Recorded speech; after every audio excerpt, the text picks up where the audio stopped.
Hi guys, welcome back to the channel. I hope you're all doing super well. Welcome to another video, and in today's video, which I've tried to film about 10 times already, but it's fine, we're gonna go through some of the books that I want to read this year. I have been getting super into reading again, and it makes me so happy. It makes my soul super happy, and I'm really glad that I'm getting back into it. So I have compiled a very short list compared to my actual long list of books that I want to read, but I've compiled a little list of some of the books that I want to read. These are probably the books that I'm most excited for, and then the other books that are on the list I'm probably going to slowly work my way through, because I prefer having physical copies of books and I don't own a Kindle or anything like that, and if I bought them all at once it would be a very expensive hobby. So yeah, I'm going to go through some of the books that I want to read this year. So without further ado, let's jump right in. So if you've watched any of my other videos, you'll know I'm currently reading through the Mortal Engine series by Philip Reeve, and I'm currently on book 3. I've nearly finished, so this is where I'm at currently. So I've got this much of the book left, and I found out yesterday that there are 4 prequels. 4. And I cannot wait. I need to get my hands on them. I saw them and I looked at Tom and I said, I need them. I need to read them, because just Philip Reeve's writing and the environment that the books are set in, I love it so much. When I first started reading them, I didn't think I'd be into them that much. Tom loves these books, so I thought I'd give it a go, and I can see why he loves them. So the 4 prequels are Scrivener's Moon, Night Flights, Fever Crumb, and A Web of Air. Now there is a little advertisement in the back of this book here for Night Flights. Please ignore that rip, because Teddy ripped it. But yeah, I'm super excited to get my hands on these. I really like this art style on the front as well, so I'm hoping to get the same editions of the prequels that have the same art style on them, but you have to buy them all individually, or you get them in a box set with the original quartet, and we already have the original quartet, so that would kind of defeat the purpose. So I'm probably going to have to get them individually, but that is fine. So I am super excited to get my hands on these. Next one. Now, I heard about this book through one of my favourite YouTube channels called Darling Desi, and she does a lot of videos about romanticising different seasons, how to get in the spirit of different seasons. And a couple of days ago I was watching her Halloween videos and this book came up, and I really want to read it. It is more on the horror side of books and the spooky side, and I am usually not into spooky or horror, but I heard about this and I thought to myself, I want to read that and see what the hype's about. And that is Dracul by Dacre Stoker, which is, I think, Bram Stoker's great grandnephew or something along those lines. And it's basically from Bram Stoker's point of view and his dealings with vampires when he was a young adult, which is crazy because Bram Stoker believed that vampires are among us, or were among us at least, and his experiences with vampires. So I'll read a little synopsis for you and let you decide. It's 1868 and a 21-year-old Bram Stoker waits in a desolate tower to face an indescribable evil. Armed only with crucifixes, holy water, and a rifle, he prays to survive a single night, the longest of his life. Desperate to record what he has witnessed, Bram scribbles down the events that led him here. How spooky does that sound? That sounds so spooky, but there's something that's just drawing me in. And I'm going to tell you a secret. I've never read Dracula or Frankenstein or any of the classic horror novels. So I'm hoping that if I read this first and see it through Bram Stoker's eyes and what kind of drew him to write Dracula, then hopefully I can read Dracula with a fresh set of eyes, but we'll see. Next book is Now She Is Witch by Kirsty Logan. Now, just the cover, I was taken aback by. Like, the only way I can describe it is like gothic meets fantasy woodland. But me and Emma went to Waterstones in Cambridge. Now, if you're not from the UK, Waterstones is one of the biggest bookstore chains in the UK.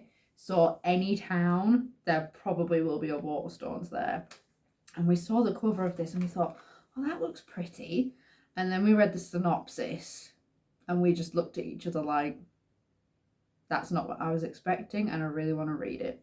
From the snowy winter woods to the bright midnight sun, from lost and powerless to finding your path, Now She Is Witch conjures a world of violence and beauty, a world where women grasp at power through witchcraft, sexuality and performance, and most of all, through throwing each other to the wolves. That sounds badass.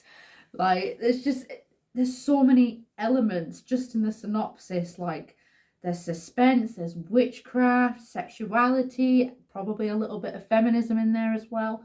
Like, it just sounds so cool and badass, and I really, really want to read it. There is a longer synopsis if you look online, like Goodreads or Waterstones.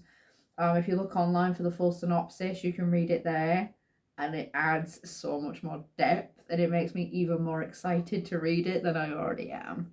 So next book is called Descendant of the Crane by Joan He. I think it's he. The cover of this alone makes me want to read it. It is absolutely gorgeous with like the Chinese like drawings on it and everything like that. And this made me think of Theodore because his room is covered in cranes, and it just made me think of Teddy. Just the artwork, not the actual storyline, because the storyline is not child friendly. A determined and vulnerable young heroine struggles to do the right thing in a world brimming with deception. This gorgeous, Chinese-inspired fantasy is packed with dizzying twists, complex characters, and intricate politics. Now, from what I've read, this young heroine, she hires out someone else after finding out some secrets about her family or something to do with the Chinese dynasty. I'm not too sure because obviously I haven't done a lot of research into it, but just from that synopsis, it sounds like there's a lot of mystery and deception in there, which sounds super, super cool if you ask me. So that is definitely on my list to read. So the next book is very similar in style in terms of culture. So this book is also based on Chinese culture, and it is called Song of Silver Flame Like Night by Amelie Wei Zhao. And the artwork as well on this just drew me in. Like, it looks like fantasy. This one is definitely more fantasy adventure based, whereas the other one I think is more action based. I think Descendant of the Crane is definitely more action based, and this one is more fantasy and adventure based, but they both look super, super cool. So let me just read the synopsis of this one. In a fallen kingdom, one girl carries the key to discovering the secrets of her nation's past and unleashing the demons that sleep at its heart. An epic fantasy series inspired by the mythology and folklore of ancient China.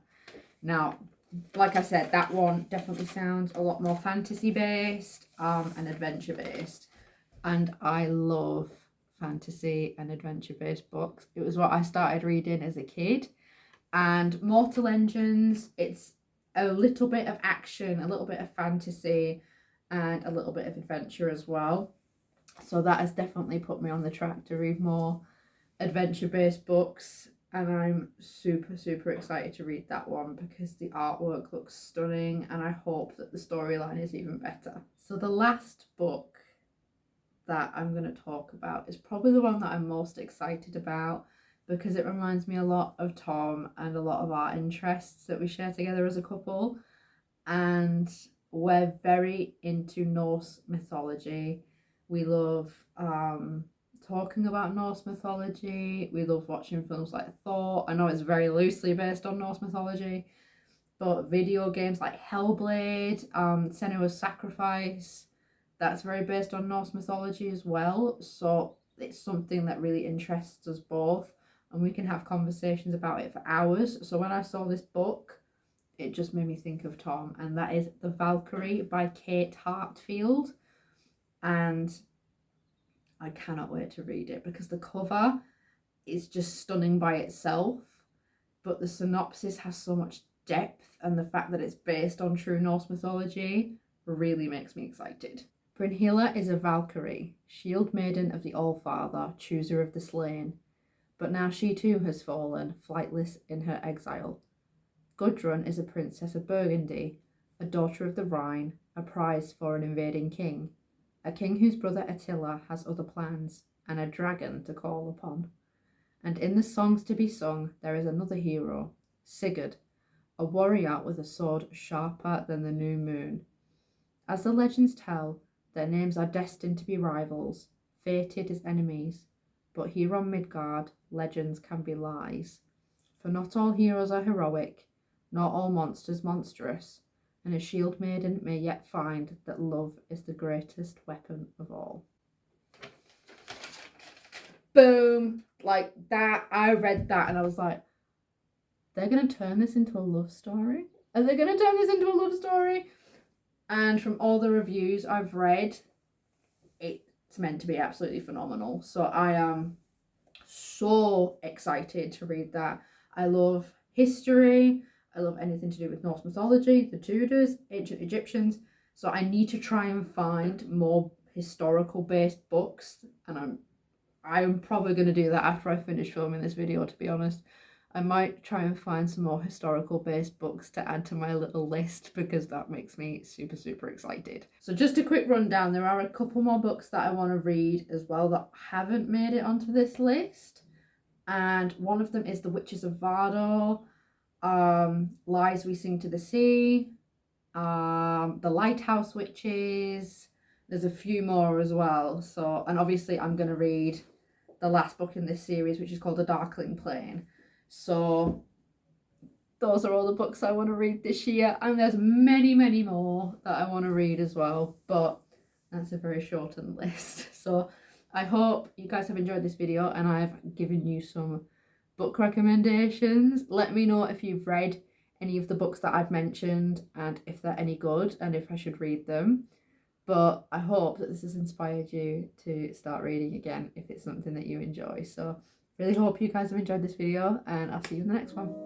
Bye.